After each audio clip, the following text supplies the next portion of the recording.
This morning our scripture reading comes from the Gospel of Mark, chapter 5, verses 2 through 13, one of the strangest episodes in the Gospel of Mark.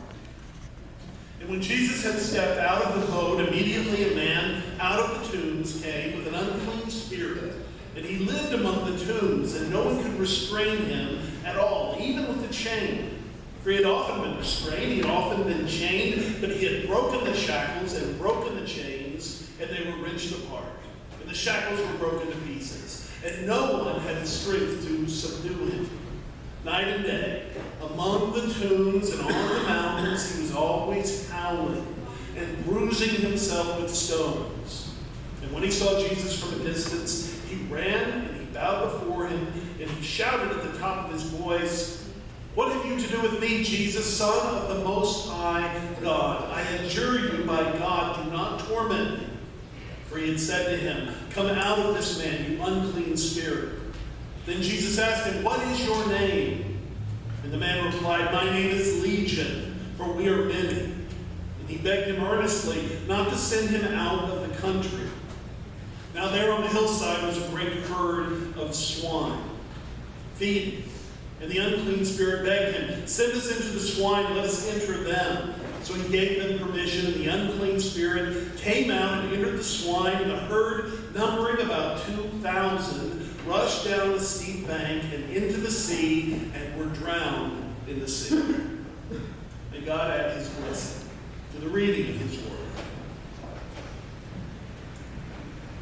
What got into me that I would have said such a thing? It's the kind of question that I think we all ask from time to time. What got into me? What possessed me when we do things that are unaccustomed to our nature? Things that are outside of what we normally do.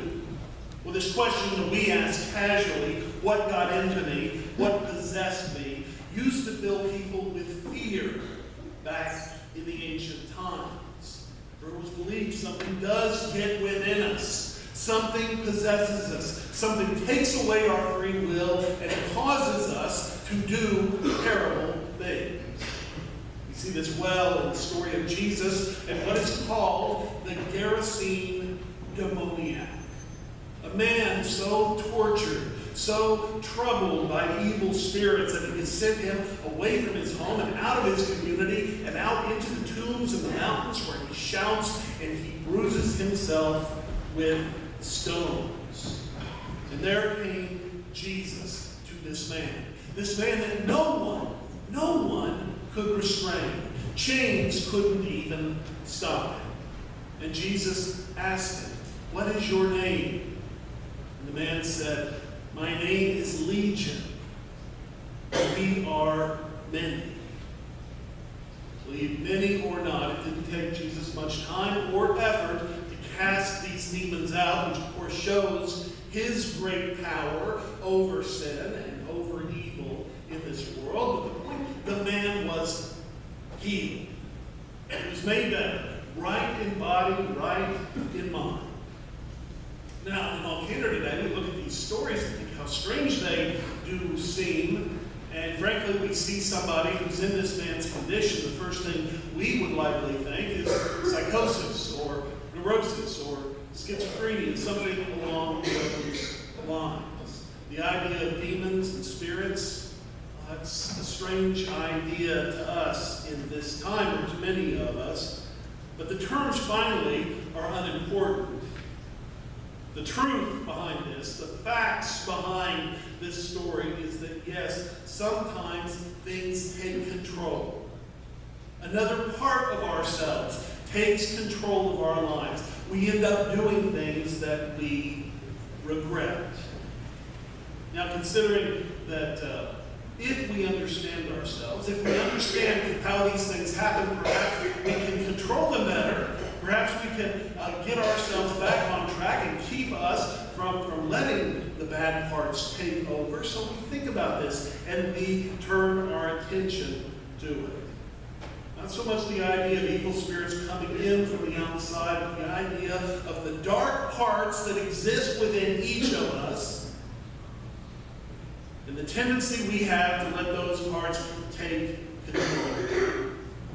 Well, let me share a concept with you me as I think about these different parts of my mind, my different parts of my character that exist. This is something I have enjoyed, an idea that I've enjoyed and thought about for a long time. And it's helpful to me as I think about myself and as I try to understand myself better. I'm not sure who originally came up with this, but I know somebody did. I heard it somewhere, and I can't quite give the right person credit. But let's say, and we'll use this image, that we are all like a bus load of different personalities, each one of us, and we're heading down the road of life. All of these people that fill up this bus, all these personalities are different, and sometimes one personality will take control of the bus, and sometimes another. Sometimes it's our very best parts of us that take control, and sometimes it is the worst. It's not so much that something else gets into us, it is that from time to time some dark parts of ourselves takes over and drives the bus.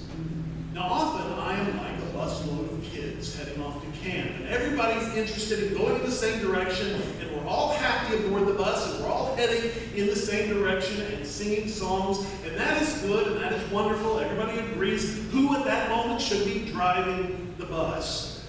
But there are other times when all these personalities within me fight for control. They want control, and that's when trouble can happen. So let me call the roll for myself, just a few of the folks who are on board the bus of my life, and let me see how it compares to your bus. Maybe you have some of the same folks aboard. Riding in the back of the bus and coming to the front quite often, actually, is the part of myself that loves attention. That loves the fact that 130 people here are staring at me. And here I am, the center of it all, and I love it. In fact, I want more of it. I'd love to have 1,000, I'd love to have 1 million followers on Twitter. I'd love to have my own Pope Mobile that I ride around in while people wave and cheer at me. And, yay, it's David! And they want my autograph and they ask for my blessing. And I love that, and I'd love more of it. I'd like it to be greater. I'd like more attention. That would be wonderful. But then there's also a part of me that also sits back there on the bus and is shy and doesn't want attention and doesn't want people looking at him and judging him, and would be just as happy to be nice at home with a cup of coffee sitting on the back deck. That's where this one wants to be. And let me tell you, that fellow has the tendency to take control of the bus at the worst possible times. Sometimes while I'm sitting here waiting to preach, that fellow who wants to be all on his own and doesn't want people looking at him takes control, and his nervousness and sweaty palms that ensues. They're both there. Who are going to get? Who's going to be driving? Even I can't be sure. Oh, also, another person that's there, Mr. Rogers. We remember him. Nice guy. Always wants to help out. Always wants to do his best for friend and neighbor. And that's me too. And oftentimes, that who is the person driving my bus, the person who wants to help others, whether they want help or not, and is willing, to get involved in other people's life, whether they want me involved or not. Always friendly, always kind, always exceedingly helpful. And he is there. He drives the bus from time to time, but so is Dirty Harry. He's back there. Oh yes, and he swaggers up to the front every once in a while, pushes somebody aside, and takes control, and the bus kind of swerves and weaves out of control. And the people who know my wife and my children, they smile as Dad tries to act like a tough guy. Yeah, Dirty Harry is there as well. There's also a fellow that jumps up to the front quite often, and he takes control, and he is just glum. Just intentionally sad. And really for no good reason. And no cause. Then everybody on the bus kind of wonders about him. And his thing is, I'm going to be sad. And I'm going to be miserable, and I'm going to make as many of those around me miserable too. And there he is, stubbornly mad or angry or depressed about something, and determined determined to stay that way. Determined to stay that way and drive the bus through some of the saddest areas of town. There's some selves I never let at the wheel. It's just too scary. There's the self who would love to make friends, real friends with everybody, and let people in and let them know about myself and my real problems and things that are going on in my life. But then there's also that person who really is kind of scared and is worried that if he takes control of the bus, if he offers friendship to someone, then they're going to shake their fist at him or get angry at him or reject that offer. And so most of the time, this person who really wants to get to know people well and let them get to know him, he sort of just sits there and holds on to his driver's license and never quite takes the wheel. There's another fellow too. And he's on the bus, and he's a noisy guy, but he hardly ever takes the wheel. He's the one who's always talking about the great injustices of this world. You know, racism and ageism and sexism, and all the times, basically, people act badly toward one another for silly reasons. And he's there. And he gets angry, and he talks about it. Boy, he'll make a big fuss. And every once in a while, when I'm on my own, he'll take the wheel, or maybe my family's around, and they'll get to hear from him a little bit. But then the time comes when somebody actually says something ugly, something awful in front of him about someone else. And it's strange that this fellow hardly ever jumps up and takes the wheel. He usually, at that point, rushes back. He doesn't want to talk. He doesn't want to take the wheel. And I kind of wonder, what will it take? What kind of ugliness? What kind of awful comments? How bad would the conversation have to get before this person will actually step up and say, no, that is wrong. That is ugly. And it shouldn't be said. Unfortunately, mostly this fellow just shouts his instructions. Classic backseat driver, but I think more and more today he should take the forefront. He should take the wheel, not just for me, but for all of us. There are times, too, when the bus is hijacked. And it's somebody I don't even recognize that seems to take control. And boy, then the bus starts going out of control, and then I'm worried, and everybody else on the bus is scared, and everybody around me is like, what's going on with him? We've never seen him like this before, and I'm worried that this fellow is going to wreck it all. He is going to destroy the bus and everyone in it.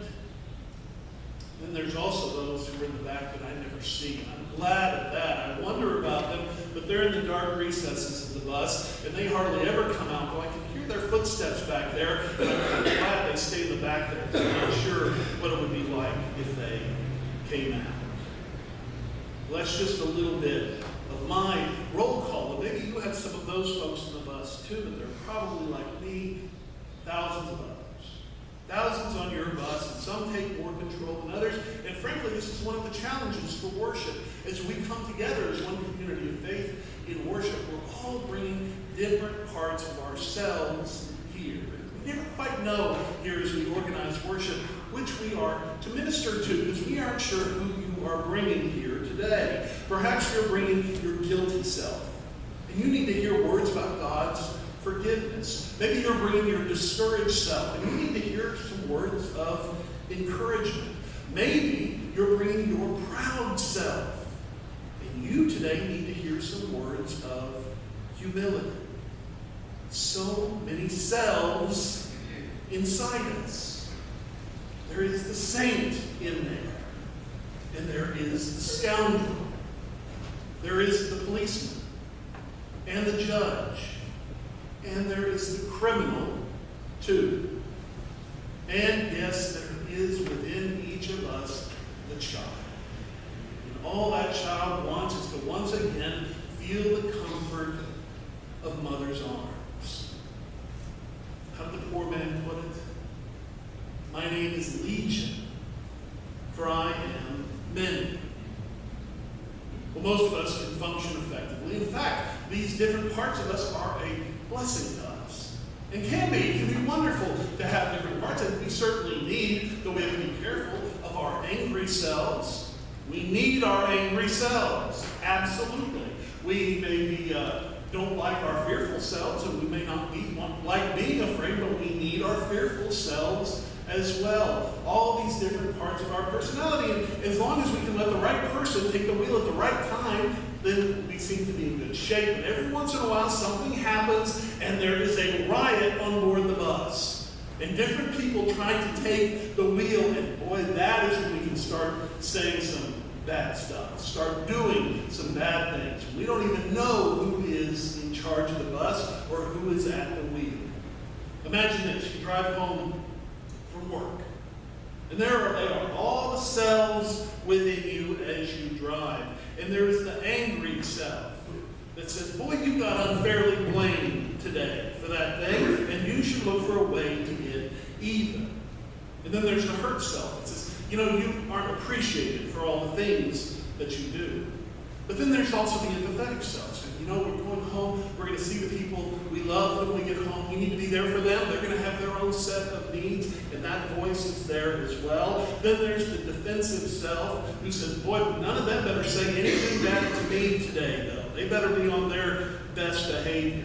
There's the internal banker that's saying, we have just got to quit spending so much money. And there they are, all those voices calling out, and you walk in the door at the end of the day, and the first person you meet says, you forgot to take the trash out today, and by the way, I need $20, and suddenly there is a riot inside of the bus. Who is going to take over? Who is going to take charge? And it well could be that in an hour, your gentler self is going to be back in charge, and you're going to be saying, why did I do that? Why did I say that?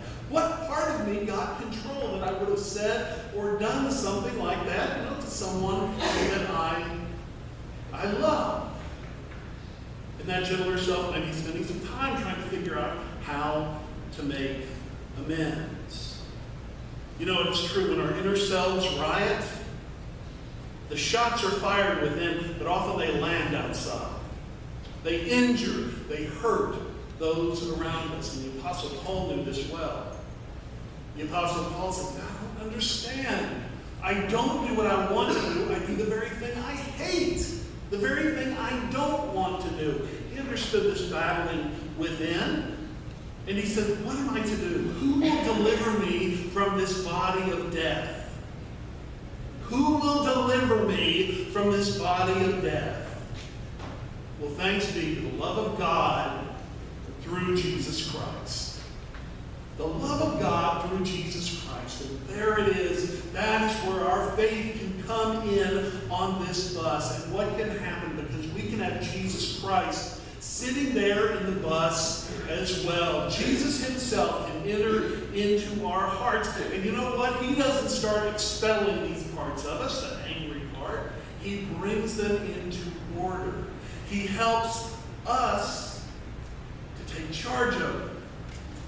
He reminds us we are in charge.